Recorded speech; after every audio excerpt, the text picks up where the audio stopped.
എല്ലാവർക്കും നമസ്കാരം. ഫ്രീഷയുടെ പുതിയൊരു വീഡിയോയിലേക്ക് സ്വാഗതം. എൻ്റെ പേര് രോഷ്നി സന്തോഷ്.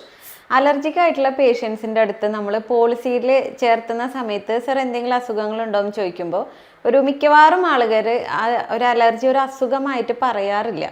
പിന്നീട് എന്തെങ്കിലും ക്ലെയിമിൻ്റെ ഇഷ്യൂസ് വരുമ്പോഴാണ് അവർക്ക് അലർജിക്ക് ആയിരുന്നു എന്ന് നമ്മൾ അറിയുന്നത്. അപ്പോൾ ഈ അലർജി ഉള്ള പേഷ്യൻസ് പോളിസി എടുക്കുന്ന സമയത്ത് ഉറപ്പായിട്ടും അലർജി എന്തിൻ്റെ അലർജിയാണ്, ഡസ്റ്റ് അലർജി ആണോ, ഫുഡാണോ, അതോ ക്ലൈമറ്റ് ചേഞ്ചിൻ്റെ ആണോ, എന്താണ് അലർജി, അതുപോലെ തന്നെ നിങ്ങൾക്ക് എങ്ങനെയാണ് അത് ബാധിക്കുന്നത് എന്നുള്ള കാര്യം നമ്മൾ പോളിസി എടുക്കുമ്പോൾ തന്നെ മെൻഷൻ ചെയ്യേണ്ടതാണ്. ഓൾറെഡി ട്രീറ്റ്മെൻറ്റ് ഉള്ളവരെ ആ ട്രീറ്റ്മെൻറ്റ് റെക്കോർഡ്സ് സബ്മിറ്റ് ചെയ്യുക. അതല്ലെങ്കിൽ ഒരു ഡോക്ടറെ കണ്ടിട്ട് നിങ്ങളുടെ അലർജി എന്താണെന്ന് ഒരു ഡോക്ടറുടെ സർട്ടിഫിക്കറ്റോട് കൂടിയിട്ട് പോളിസി എടുക്കുക. അപ്പോൾ പിന്നീട് വരുന്ന ഒരുപാട് കോംപ്ലിക്കേഷൻസ് നമുക്ക് അതിലൂടെ ഒഴിവാക്കാൻ പറ്റും. അപ്പോൾ PD റിലേറ്റഡ് ആയിട്ടുള്ള ഒരു യൂട്യൂബ് വീഡിയോ നമ്മുടെ ചാനലിലുണ്ട്. അപ്പോൾ നിങ്ങളത് കാണാം. എന്തെങ്കിലും ഡൗട്ടുകൾ ഉണ്ടെങ്കിൽ ക്ലിയർ ചെയ്യുക, കമൻ്റായിട്ട് രേഖപ്പെടുത്തുക. താങ്ക്